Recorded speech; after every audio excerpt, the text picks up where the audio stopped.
Good morning, students. So, we have started the reading of the lesson Natural Vegetation and Wildlife. This is lesson number 5 from Geography. So, we are doing the reading of this lesson. We have started this topic that which types of vegetation are found in India. So, we have talked about first one, tropical evergreen forest, second one, tropical deciduous forests, and third one, tropical thorn forest and scrubs. Now, we are left with two more types of vegetations found in India. Fourth one is montane and then mangrove. So one by one we will talk about these two remaining type of vegetations found in India. So number 4 that we have is montane forest. So it is quite clear from this word montane, mountains, regarding related to mountains. So in mountainous areas, the decrease in temperature with increasing altitude leads to the corresponding change in natural vegetation. पहाड़ी area जो होते हैं वहाँ पर जैसे जैसे temperature decrease होता है, एल्टीट्यूड यानी कि हाइट के इंक्रीज होते होते जितना हम हाइट पे ऊपर जाएंगे टेम्परेचर उतना ही डिक्रीज होता चला जाएगा और उसके साथ साथ ही कोरस्पोंडिंग मतलब उसके साथ साथ उसी प्रोसेस में उसी सीक्वेंस में वहाँ पर जो नेचुरल वेजिटेशन पाई जाती है वह भी चेंज हो जाती है. As such, there is a succession of natural vegetation belts in the same order as we see from tropical to tundra region. So succession means one after the other. जो जैसे कि एक सीक्वेंस में उसके बाद जो दूसरा आता है सक्सेसिव ऑर्डर में एक क्रम के अकॉर्डिंग जो नेचुरल वेजिटेशन है वो कहाँ से कहाँ तक चेंज होती है. ट्रॉपिकल से स्टार्ट होती है बिल्कुल बिगनिंग से और लास्ट में towards the end tundra region होता है जो कि एक फ्लैट एरिया होता है बिल्कुल जहाँ पर कोई वेजिटेशन नहीं पाई जाती. The wet temperate type of forests are found between a height of 1000 and 2000 meters. 1000 to 2000 metre के बीच की जो हाइट है उसके बीच में वेट टेम्परेट टाइप फॉरेस्ट पाए जाते हैं. Evergreen broad leaf trees, evergreen means हमेशा ही हरे रहने वाले चौड़े पत्ते वाले जो ट्रीज हैं such as oaks and chestnuts predominate. तो इस तरह के एरियाज में जो एवरग्रीन ब्रॉड लीफ वाले ट्री हैं जैसे कि ओक ट्री है, चेस्टनट है, इस तरह के वहाँ पर ज़्यादा मात्रा में ट्रीज पाए जाते हैं. Between 1500 and 3000 meters temperate forest containing coniferous trees like pine, deodar, silver fir, spruce and cedar are found. अब उससे आगे जब हम हाइट पे चले जाते हैं 1500 मीटर से लेकर 3000 मीटर के बीच का जो एरिया हमारी हाइट है वहाँ पर टेम्परेट फॉरेस्ट होते हैं जिनके अंदर कनीफरस मीन्स के कोनिकल शेप के इस तरह के ट्रीज पाए जाते हैं जैसे कि पाइन है, देवदार है, सिल्वर फर है, स्प्रूस एंड सीडर है. These forest cover mostly the southern slope of the Himalayas. तो हिमालयाज जो हमारे हैं नदर्न पार्ट में उनका जो सदर्न स्लोप है वहाँ पर ये पाए जाते हैं. Places having high altitude in southern and north eastern state. Southern part में पाए जाते हैं हमारे कंट्री के और नॉर्थ ईस्टर्न जो इंडिया का पार्ट है वहाँ पर भी ये पाए जाते हैं हाई एल्टीट्यूड वाले प्लेसेस पर. एट हायर एलिवेशन जितने ज़्यादा ऊंचाई हो जाती है टेम्परेट ग्रासलैंड्स आर कॉमन. तो जैसे जैसे हाइट बढ़ती चली जाती है टेम्परेट ग्रासलैंड्स मतलब ज़्यादा ट्रीज वगैरह नहीं होते हैं वहाँ पर, केवल घास के मैदान बन जाते हैं. At high altitudes generally more than 3600 meters above the sea level temperate forest and grasslands give way to the alpine vegetation.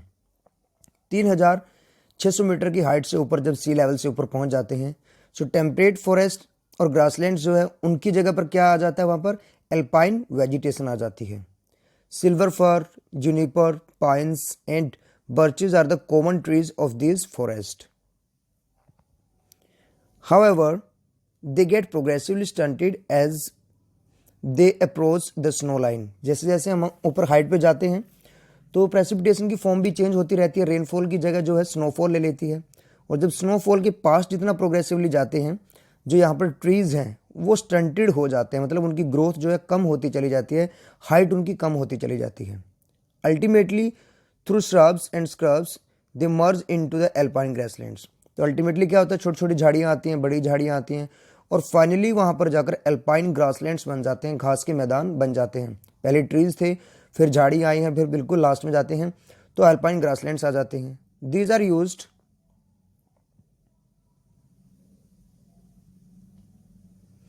Extensively for grazing by nomadic tribes, वहाँ पर रहने वाले जो घुमंतु ट्राइब्स होती हैं उनके द्वारा इन जगहों का ग्रासलैंड्स का ज़्यादा प्रयोग किया जाता है अपने पशुओं को चराने के लिए, like the Gujjars and the बकरवाल्स।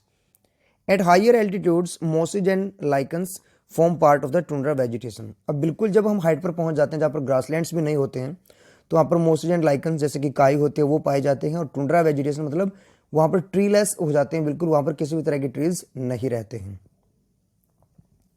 The common animals found in this forest are Kashmir stag, spotted deer, spotted means dot वाला जो डियर है, wild sheep, jack rabbit, Tibetan antelope, yak, snow leopard, squirrels, shaggy horn wild ibex, bear and rare red panda. ये pandas आपने देखे होंगे कैसे colour के होते हैं, तो यहाँ पर जो रेयर पाया जाता है एक रेड कलर का पांडा पाया जाता है। Sheeps and goats with thick hair, तो देखिए जैसे जैसे वहाँ पर ठंड ज़्यादा होती है तो वहाँ पर जितने भी ज़्यादातर एनिमल्स पाए जाते हैं वो बड़े बड़े बालों वाले होते हैं, थिक हेयर वाले होते हैं, तो वहाँ पर शिप्स एंड गोट पाए जाते हैं। So last one that vegetation we are left with is the mangrove forest. The mangrove tidal forests are found in the areas of coast influenced by the tides. कि मैंग्रोव टाइडल मीन्स जैसे कि water bodies होती हैं, ocean हैं, सी हैं, उनमें tides आती हैं तो उनकी वजह से यहाँ पर कोस्टल एरिया के पास से बने होते हैं।